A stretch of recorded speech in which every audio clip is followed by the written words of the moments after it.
My name is Marjorie Cohn, and I'm the president of the National Lawyers Guild. And we are here tonight with a wonderful program. As you all know, we have a new president, we have a new administration, and he has gotten right to work, ordering that Guantanamo be closed, saying that he will not permit torture. Hopefully he will also add to that cruel, inhuman, or degrading treatment or punishment, which is also against the law.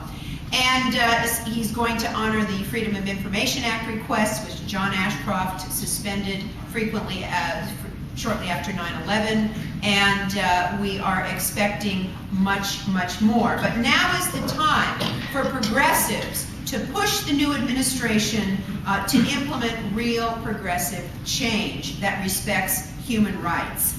And two speakers who are committed to making change are here with us tonight. One on U.S. policy regarding Palestine, and the other to bring people together to restore the Constitution.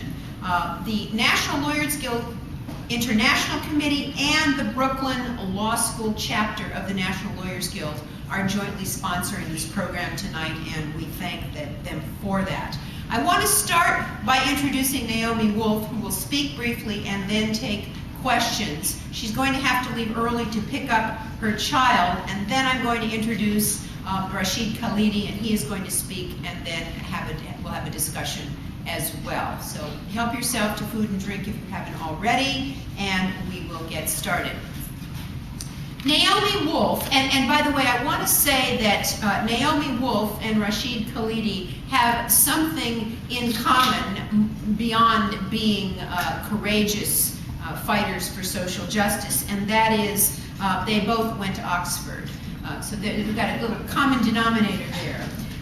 Naomi Wolf is actually a graduate of Yale. She was a Rhodes Scholar at Oxford. She has written essays for many publications, including the New Republic, Esquire, Ms., Washington Post, and the New York Times. She's a spokesperson for the third wave of feminism. Her first book, which became an international bestseller, was The Beauty Myth.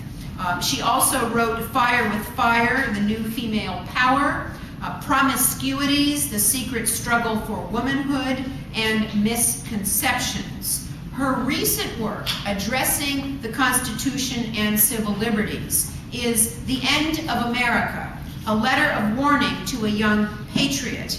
Her new book, Give Me Liberty, a handbook,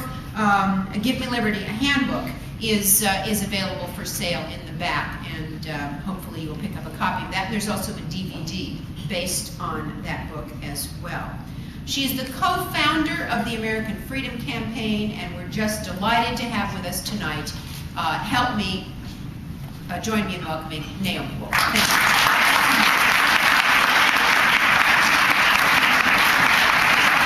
you. Thank you so much. Thank you, Marjorie. Thank you all. If I stand up like this, can you all hear me? Yes.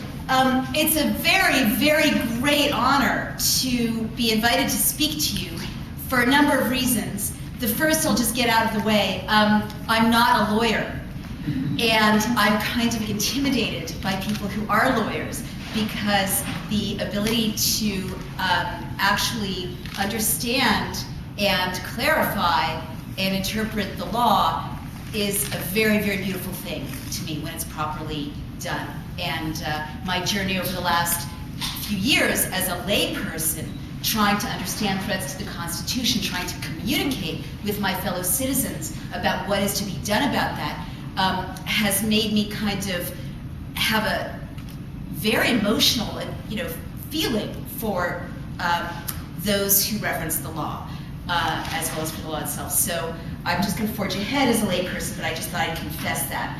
Get that out of the way. The second reason it's such a great honor for me to be here is that, as I was telling Marjorie before this formal part of the evening began, I'm kind of going through an existential crisis right now, because for 3 years, I,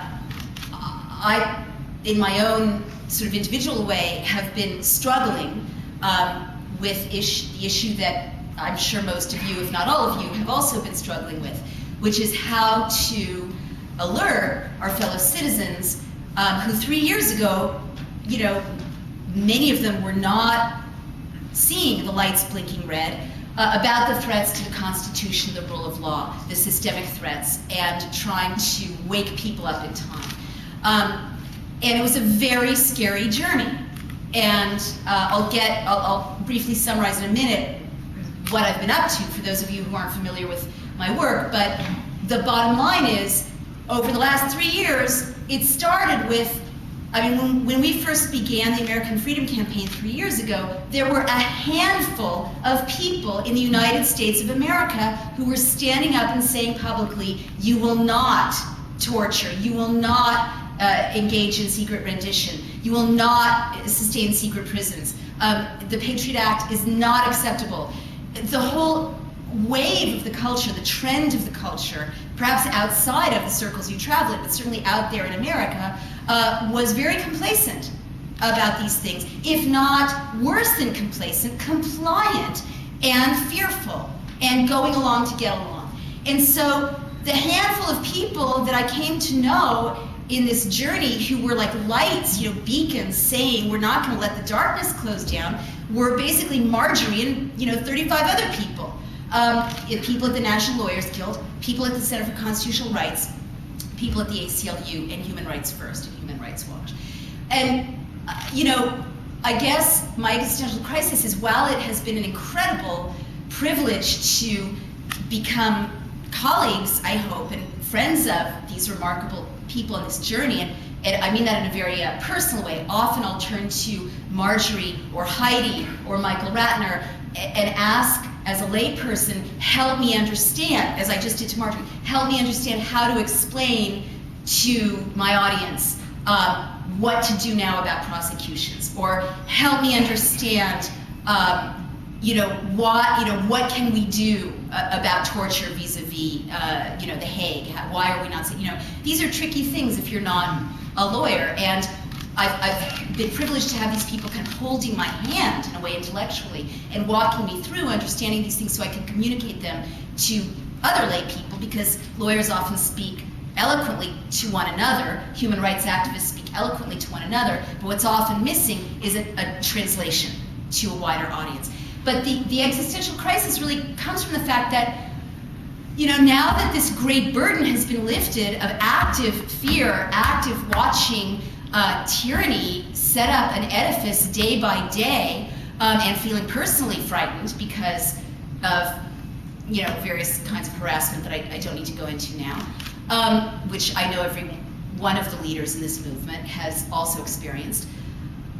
So now this threat is lifted, and everyone is coming out of the woodwork saying, that really sucked that we were torturing people. That's really a shame that we had a secret prison system. Gee, we really like the Constitution after all, and I'm feeling like, where the hell were you for 3 years, for 8 years? Where were you when it mattered? Where were you when we needed more voices and warriors at the front lines? So I just want to honor Heidi and Marjorie and every member here of the National Lawyers Guild, because they were at the front lines and they were leading the fight when the majority of people were ready to yield or ready to turn their eyes away. So please, let's honor the National Lawyers Guild.